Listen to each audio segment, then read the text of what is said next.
సత్య ఈ 'గుంటూరు కారం' మూవీకి సంబంధించి అప్పుడు మీరు కూడా చెప్పారు. సో, మీకే కాల్ చేశారు డైరెక్ట్‌గా అని చెప్పేసి. సో, సాంగ్ రిలీజ్ అయిన తర్వాత అంటే షూటింగ్ కూడా ఉండబోతుంది తనతో అని కూడా చెప్పారు. సో, దానికి సంబంధించి తర్వాత మీకేమన్నా కాల్ చేసారా? ఈ క్లాష్ అనేది మీకు ఇది సక్సెస్ అయిన తర్వాత దీనికి సంబంధించే స్టార్ట్ అయింది అంతేనా? నేను రోజు 'గుంటూరు కారం' టీమ్‌తో మాట్లాడుతున్నాను. హ్మ్. హ్మ్. ఈ జరిగిన విషయాలన్నీ చెప్తున్నాను. హ్మ్. వాళ్ళు ఒకటే అన్నారు, "వాడు పిచ్చోడు వాడు. పిచ్చోడి చేతిలో రాయి పెడుతున్నారు ఈ మీడియా టీమ్ అంటే వాళ్ళు." ఎవరితో మాట్లాడుతున్నారు? త్రివిక్రమ్ శ్రీనివాస్ టీమ్‌తో నేను హ్మ్. మాట్లాడుతున్నాను. వాళ్ళ కో డైరెక్టర్స్ వాళ్ళు ఉంటారు కదా! ఓకే. రోజు మాట్లాడుతున్నాం. జరిగిన విషయాలన్నీ పూసగుచ్చినట్టు నేను చెప్తున్నా. హ్మ్. వాళ్ళు ఒక్క రూపాయి ఇచ్చినా, ఆ రూపాయి దేనికి ఖర్చు పెట్టాను కూడా వాళ్ళకి నేను చెప్తున్నా క్లియర్ కట్. వాళ్ళతో నేను చాలా సక్రమంగా ఉన్నాను. వాళ్ళు నెక్స్ట్ 'అల్లు అర్జున్' మూవీ చేస్తున్నారంటే అందులో నాకు తప్పకుండా ఆఫర్ ఇస్తానని కూడా వాళ్ళు చెప్పారు. హ్మ్. అంటే ఇద్దరికి ఆయనకి ఇద్దరికి కూడా ఇస్తానని చెప్పారు మీరిద్దరూ కలిసి లాస్ట్ టైం. ఛాన్స్ హ్మ్. ఆయనకి ఇంకెవరు, ఎందుకంటే ఆయనే చాలా ఇంటర్వ్యూలో చెప్తున్నారు మీరు చూస్తే. హ్మ్. నా డైలాగ్ పెట్టుకుని 100 కోట్లు సంపాదించారు, 200 కోట్లు సంపాదించారు, 300 కోట్లు సంపాదించారని సినిమా కోసం కూడా ఒక బ్యాడ్గా మాట్లాడుతున్నాడు. ఆయనకి ఛాన్స్ మరి అయితే ఈ విషయం మీద టీమ్ ఏమన్నా మాట్లాడారా? వాళ్ళు ఎందుకు మాట్లాడుతున్నారు? అంతే పెద్దవాళ్ళు మా గురించి ఏం మాట్లాడుతున్నారు? మీరు డైలీ అంటే ఏం జరిగింది ఏంటి అనేది ప్రతిదీ అంటే చిన్నపాటి ఆర్టిస్టులు మా కోసం వాళ్ళు రియాక్ట్ అవ్వరు. హ్మ్. అవ్వడం కూడా మంచి పద్ధతి కాదు. వాళ్ళ రేంజ్లో ఎవరైనా మాట్లాడితే వాళ్ళకి రియాక్ట్ అవుతుంది. ఓకే. గొడవంతా ఇదే, మహేష్ బాబు దగ్గర నేను తీసుకెళ్ళి ఆయనకి ఇల్లు ఇప్పియాలంట. దానికోసం నాతో గొడవ పెట్టుకున్నాడు. అంతకుమించి ఏం లేదు. వాళ్ళు ఉమ్. పట్టించుకొని పట్టించుకోరు. వాళ్ళ రేంజ్ ఎంత? మహేష్ బాబు సో ఇప్పుడు తను స్టేషన్‌లోనే ఉన్నారా? మీరు ఏం చెప్పొచ్చారు? నేను సాయంకాలం వదిలేస్తాను. నేనే వదిలేయమన్నా. ఇక చచ్చిపోతాడండి, చచ్చిపోతే మళ్ళీ నా మీద పడతారు. ఆయనకి అసలే ఏమంటారు, దమ్ అంటే ఏమంటారు ఇంగ్లీష్లో, ఈ ప్రాబ్లం లంగ్స్ ప్రాబ్లం ఉందండి. ఆయన ఏదైపోయినా నా మీద పడతారు, మళ్ళీ వదిలేయండి అంటే గట్టిగా కోటింగ్. ఫ్యామిలీ మెంబర్స్ మీద ఏమైనా మాట్లాడారా? ఎవరు? వాళ్ళ ఫ్యామిలీ మెంబర్స్ వాళ్ళు అసలు ఎవ్వరు రాలేదు అక్కడ. ఫోన్ చేసి మాట్లాడడం కానీ ఎందుకు కేసు పెట్టారు ఇట్లా? అసలు వాళ్ళ ఫ్యామిలీ ఆయనకి సపోర్టే లేదంటున్నాక. ఆయనకి ఎవరు సపోర్ట్ చేయరు.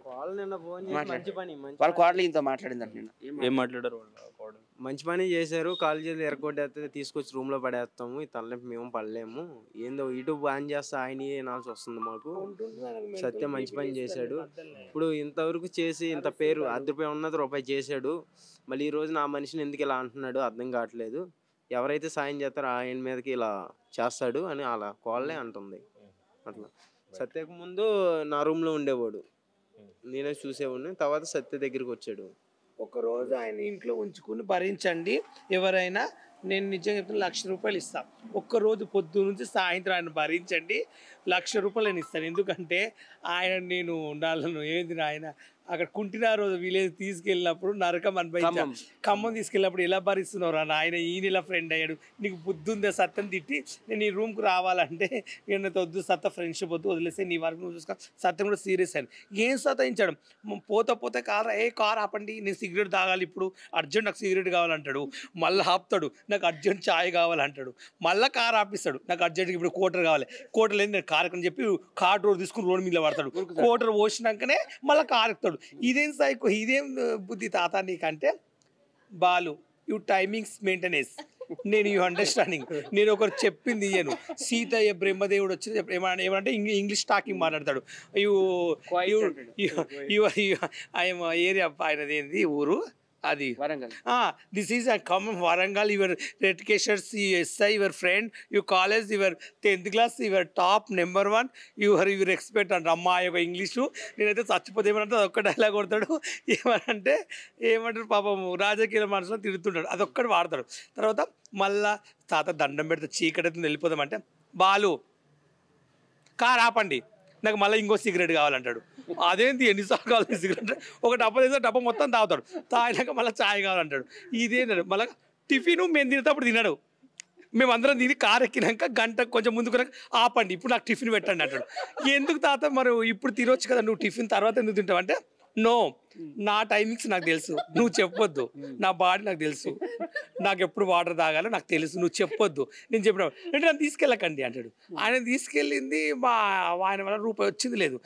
ఏదో ఆయన కుంటినాగరాజు నిలబడ్డాడు కదా ఎమ్మెల్యేగా, కొంచెం మా టిక్ టాక్ ఫ్రెండ్ కదా, మేము అందరం పోతే కొంచెం బాగుంటుంది సపోర్ట్, కానీ ఈ సరదాగా తీసుకెళ్ళాం. కానీ అంత ఎక్స్పెక్ట్ చేయలేదు. నయం ఇంకా వైజాగ్ తీసుకెళ్దాం అనుకున్నాం, ఒక షూట్ ఉంటే. అక్కడ తీసుకెళ్తే ఇంకా మళ్ళీ అందరూ చంపెట్టోడేమో ఆయన, ఇంకా అందుకని ఓ మై గాడ్ అనుకున్నా. నేను ఇన్ని దినాలు చాలా మంది ఫ్రెండ్షిప్ చేసిన, కానీ కుర్చీ మంచిగా ఉంటాడు. ఉంటుంటేనే కొంచెం సైకో బిహేవ్ అట్లా, ఆయన ఏజ్ కాబట్టి అలా లేస్తాడేమో. అంటే ఆపండి కార్ అంటాడు. ఇదేంది అంటే ఇప్పుడు హైవే రోడ్ మీద ఉంటే కార్ ఆపుతారా? హైవే రోడ్ మీద కూడా ఆపమంటుండు. ఎలా ఆపుతారు? దానికి కెమెరాస్ ఉంటాయి లేదంటాడు. లేదంటే ఆపకుండా అనుకో కాలు ఇట్లా గుద్దుతాడు అద్దాన్ని. అద్దం పలుగుతే ఒకటే ఉరుకుతాడు. నాకు చాయ్ వేయండి, కోటర్ ఇవ్వండి, ఫస్ట్ కోటర్ తాగుతాడు. కోటర్ తాగినాక నాకు రేపటికి ఇంకో కోటర్ కావాలంటాడు. ఎంపటి 200 మళ్ళీ కోటర్ కొనాలి. ఏం గంట కొనిస్తారా? గంట సిగరెట్ ఇస్తారా? కొంచెం సైకిల్లా చేస్తాడు. అంటే నేను ఇప్పటివరకు ఎవరి గురించి ఆయన గురించి చూసినా కాబట్టి నాకు అలా అనిపిస్తుంది. ఆయన ఏమంటే ఆ English talking, I'm rich catchers, I'm Warangal, you top number 1, you SI, you close friend. నన్ను అక్కడ వెళ్తే నన్ను ఏదేదో అంటాడు. ఆ ఇంగ్లీష్ నాకే రాదేయడం, నీకు ఆయనకేం వస్తుంది. వరంగల్ డాన్ అని చెప్తాడు కానీ వరంగల్ బిచ్చగాడంట ఆయన. ఇగోండి కాదు, ఇప్పుడు ఆయన ప్రాణాలు ఎన్నిసార్లు కాపాడని. ఇగోండి హాస్పిటల్ వేసాం మేమే, తీసుకెళ్ళాము. గోళీలు ఎవరు చూసుకోరండి. మాకేం డాడీ మమ్మీని ఎవరు చూడట్లేరు చక్కగా. అలాంటిది మేము పట్టించుకుంటాం అంటే ఏంటి?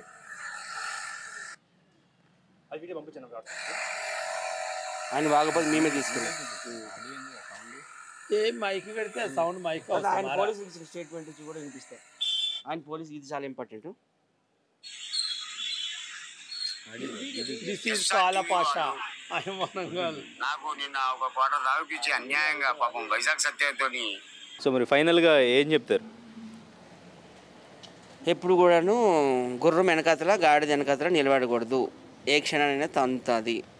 పాముకు కూడా పాలు పోయకూడదు అంటారు కదా. పాము పాలు తాగి విషం కక్కుతుందని పక్కనే ఉండి కాటేయటం. సో అది ఎవరి గురించి ఒక విషయం పెట్టని చెప్తా. ఇంతకుముందు రాకేష్ మాస్టర్ నెంబర్ తిరుగుతుంటే అప్పుడు అలా బేడి అయిపోయాడు సత్తా. నేను అదే సత్తే చెప్తా. మనం ఒక నెంబర్ తిరగడం ఎందుకు, మన ఇంటికి రానియడం ఎందుకు, మన ఇంట్లో పెట్టుకుని బేడి కావడం ఎందుకు? ఇప్పుడు ఆయన వల్ల నీకు 1000 రూపాయలు లాభం వచ్చినా రేపు నాడు ఎట్లయినా మళ్ళీ అంటారు కదా. ఇప్పుడు నన్ను తీసుకెళ్ళాడు, నా వల్ల నీకు 10,000 లాభం వచ్చినా రేపు నేను అంటాను. అట్లా అన్నప్పుడు ఎందుకు పట్టించుకోవాలి నువ్వు? ఆయన తీసుకొచ్చి మీ ఇంట్లో పెట్టుకోవడం, తండ్రిలా చూడడం నీకేం అవసరం? నీ క్రేజ్ నువ్వు సంపాదించుకోవాలి. ఒకరి మీద వాడి మన క్రేజ్లు ఎప్పుడు సంపాదించొద్దు. ఒకరిని చూసి మనం మునవద్దు. మన టాలెంట్ మనది, మన కష్టం మనది ఇప్పటికైనా తెలుసుకో. నువ్వు అడ్డమైన వాళ్ళని వాడి అడ్డమైన వాళ్ళు పోయి ఇక పోతా నేను ఇక ఈమొచ్చింది ఆమొచ్చిందని ఆ అడ్డమైన వాళ్ళ ఇల్లు తిరగకు. ఫస్ట్ నీకు వస్తుంది. ఈసారి తిరిగితే నేనే పెడతాను నీకు పోలీస్ స్టేషన్లో. ఇది పక్క.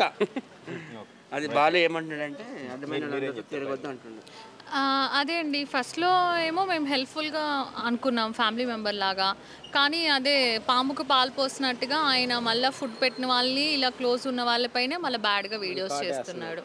ఇప్పుడు మనిద్దరము పర్సనల్గా మాట్లాడుకున్నది వేరు, మీడియా ముందు మాట్లాడినప్పటికీ అది అందరికీ వెళ్ళిపోతుంది కదా అట్లా అని చెప్పేసి అందుకనేసి.